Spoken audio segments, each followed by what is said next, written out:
안녕하십니까. 내추럴 보디빌딩학과 총장 기토울입니다. 오늘은 보충제에 대해서 살펴보겠습니다. 우선 보충제는 여러분들의 몸을 바꿔주는 마법의 비약이 아님을 말씀드리고 싶습니다. 그렇다고 보충제가 중요하지 않다고는 말할 순 없습니다.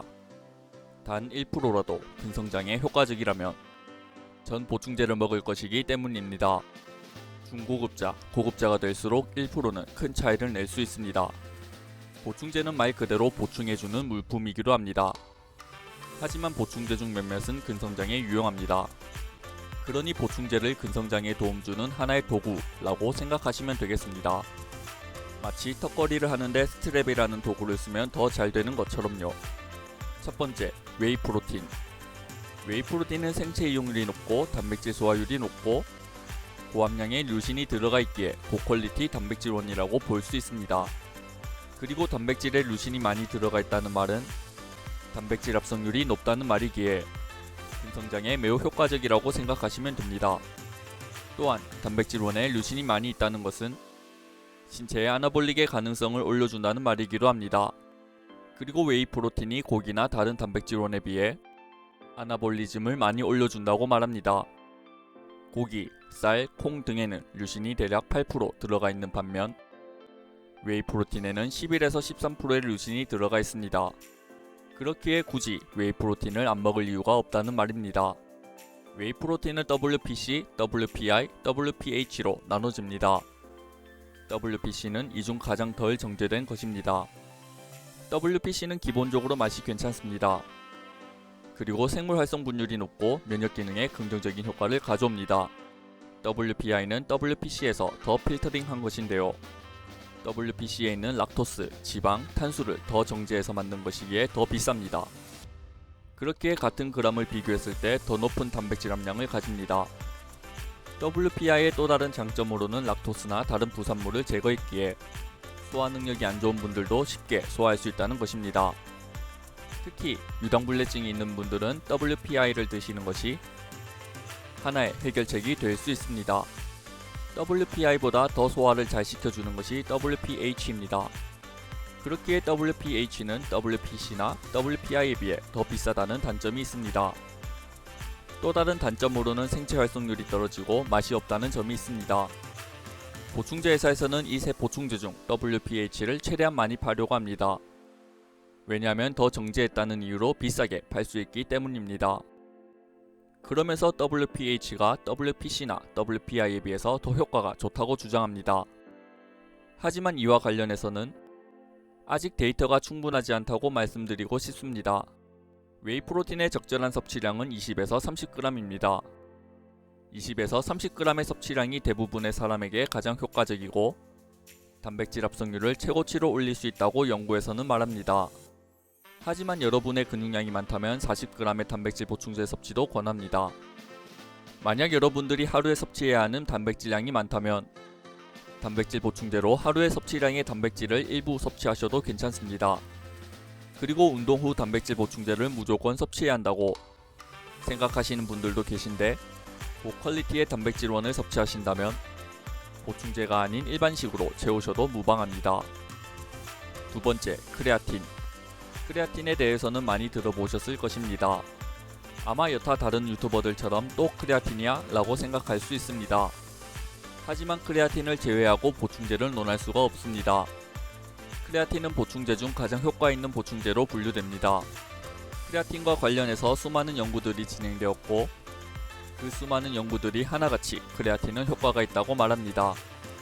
크레아틴의 가장 큰 장점은 크레아틴 인산염의 근육의 농도를 증가시키는 것입니다. 그리고 이 크레아틴 인산염의 증가는 곧 퍼포먼스의 증가를 가져옵니다. 이외에도 다이어트를 하거나 스트렝스를 키우거나 퍼포먼스를 올리고자 하시는 분들에게 필수적으로 섭취를 권하는 보충제입니다. 그렇다면 보충제 회사에서 이를 또 비싸게 팔려고 할 것입니다. 그래서 만들어진 것이 크레아틴 에틸에스테르, 완충 크레아틴, HCI 크레아틴입니다. 하지만 이 모든 것이 모노크레아틴 기본형보다 좋다는 연구는 없습니다. 따라서 기본형인 모노크레아틴을 섭취해 주시면 되겠습니다. 크레아틴이 필수적인 보충제이지만 전체 인구의 30% 정도는 그 효과를 느끼지 못한다고 말합니다. 그렇지만 이 30%의 인구들은 이미 충분한 크레아틴을 근육에 가지고 있다고 보시면 됩니다. 그렇기 때문에 이들은 효과가 없었을 뿐이고, 대부분의 사람들은 체내에 크레아틴이 부족하기에 챙겨주는 것이 좋을 것입니다. 따라서 크레아틴을 섭취했음에도 효과가 별로 없다고 생각드시는 분은 1일 권장 섭취량을 줄이셔도 무방합니다. 다이어트 기간에 크레아틴을 섭취하면 근육 내 수분량을 올리기에 체중이 증가할 수 있습니다. 하지만 이는 지방의 증가가 아니기에 크게 신경 쓸 필요는 없습니다. 크레아틴을 평소에 안 드신 분들이라면 크레아틴을 로딩할 필요가 있습니다. 5일간 20에서 25g의 크레아틴을 섭취하고 이후에는 3에서 5g씩 매일 드시면 됩니다. 이때 크레아틴 로딩은 장내 스트레스를 유발해 복통이나 설사가 나올 수 있기에 참고하시면 됩니다. 만약 장이 안 좋은 분이라면 5g씩 4주를 섭취해주고 이후에는 3에서 5g씩 드시면 됩니다. 세 번째, 카페인. 카페인은 퍼포먼스에 가장 직접적으로 효과를 주는 보충제입니다. 카페인의 장점으로는 체지방 감소, 퍼포먼스 증가, 스트렝스 증가, 피로도 저하, 파워 증가입니다. 카페인의 단점으로는 그 반응이 사람마다 다 다르다는 것입니다. 카페인에 민감한 분들이라면 불안감, 초조함을 불러일으키기도 합니다. 그렇기에 카페인을 평소에 안 드시는 분들은 적절한 양을 찾는 시도를 몇 차례 해보시는 것을 권합니다. 카페인은 내성이 생기기에 계속해서 섭취를 하면 그 효과가 떨어지기에 휴지기를 가지는 것을 권합니다. 연구에 하면 또 다른 단점으로는 카페인의 효과가 크레아틴의 효과를 억누를 수 있다는 것인데요. 연구자들은 왜 이런 기전이 생기는지는 밝히진 못했지만 카페인이 크레아틴의 효능을 상쇄한다는 연구들이 몇몇 있기에 웬만하면 같이 섭취하지는 말라고 말할 수 있을 것 같습니다.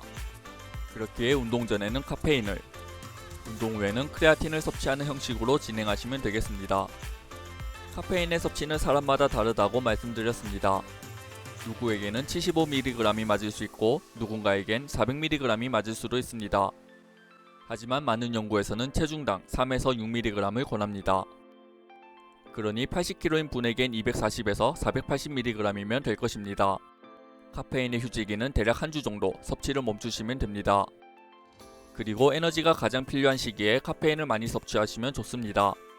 예를 들어 파워리프팅 대회 막바지나 다이어트 막바지에 섭취를 다시 한다면 파워리프팅 대회 때나 보디빌딩 시합 때 큰 효과를 볼 수 있을 것입니다.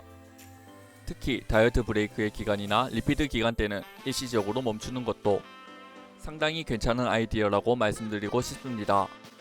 그리고 카페인을 섭취할 때는 운동 전 1시간이나 운동을 시작하기 직전에 섭취하시면 됩니다. 네 번째, 베타인. 베타인은 조금 생소한 보충제일 수 있습니다. 하지만 이 또한 운동선수들에게 적극 권하는 A그룹 보충제인데요. 근데 비트, 사탕 등에서 베타인이 발견됩니다. 베타인은 파워 증가, 퍼포먼스 증가, 근성장을 촉진시킵니다. 베타인은 크레아틴과 마찬가지로 장기 복용해야 효과를 볼 수 있는데요.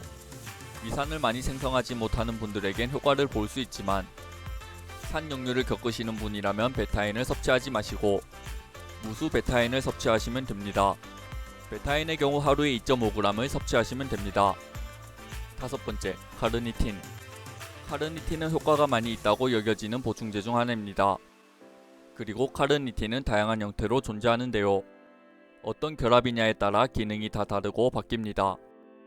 우리가 가장 많이 아는 L-카르니틴은 운동 후 피로도와 혈중 젖산을 낮추고 퍼포먼스와 파워를 증가시킨다고 말합니다. 또한 근육통을 낮추고 근육 내 안드로겐 수용체의 밀도를 올려줍니다.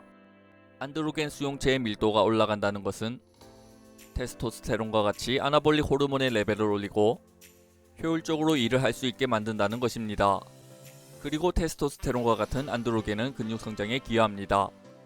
또한 L-카르니틴은 열일하고 있는 근육에 산소와 영양분을 공급하기 위해서 혈류량을 증가시킵니다. 그로 인해 더 빠르게 회복을 할 수도 있고요. L-카르니틴의 섭취 방법에 관해서는 1000에서 4000mg을 섭취해 주시면 됩니다. 그리고 보통 2000mg에서 가장 효과가 눈에 도드라졌다고 말하니 참고해서 섭취해 주시면 되겠습니다. 그리고 섭취 타이밍과 관련해서는 운동 전과 운동 후에 각각 나눠서 드시면 됩니다. 운동 전은 운동 1시간에서 2시간 전을 말하고 운동 후는 남은 하루 동안 남은 섭취량을 드시면 된다는 의미입니다. 오늘의 강의를 요약하겠습니다. 첫 번째, 웨이 프로틴은 고퀄리티 단백질원이다. 두 번째, WPC, WPI, WPH 순으로 정제되는데 효과의 차이는 아직 연구 중에 있다. 세 번째, 웨이 프로틴의 적절한 섭취량은 20에서 30g이지만 더 넘어도 상관없다. 네 번째, 운동 직후 고퀄리티의 단백질원을 섭취하면 보충제를 안 먹어도 된다. 다섯 번째, 크레아틴은 보충제 중 가장 효과 있는 보충제로 분류된다.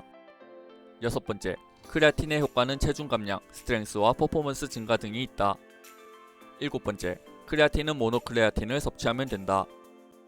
여덟 번째, 크레아틴을 로딩하기 위해선 5일간 20에서 25g을 섭취하자. 아홉 번째, 크레아틴이 로딩된 후에는 3에서 5g씩 매일 먹으면 된다. 열 번째, 카페인은 체지방 감소, 퍼포먼스와 스트렝스 증가 등의 효과를 가진다. 11번째, 카페인과 크레아틴은 동시에 섭취하지 말자. 12번째, 카페인의 권장 섭취량은 체중당 3에서 6mg이다.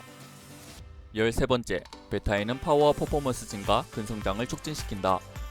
14번째, 베타인의 경우 하루에 2.5g을 섭취하면 된다. 15번째, L카르니틴은 피로도 감소, 혈중 젖산 감소, 혈류량 증가 등의 효과를 가진다. 16번째, L카르니틴의 일일 권장 섭취량은 1000에서 4000mg이다. 17번째, L카르니틴은 운동 전 1시간에서 2시간 전에 섭취하고 남은 양은 운동 후에 섭취하자. 미트리로 받는 모든 수익금을 기부하고 있습니다. 많은 구매 바랍니다. 오늘의 강의가 유익하셨다면 좋아요, 구독, 알람 설정 부탁드립니다.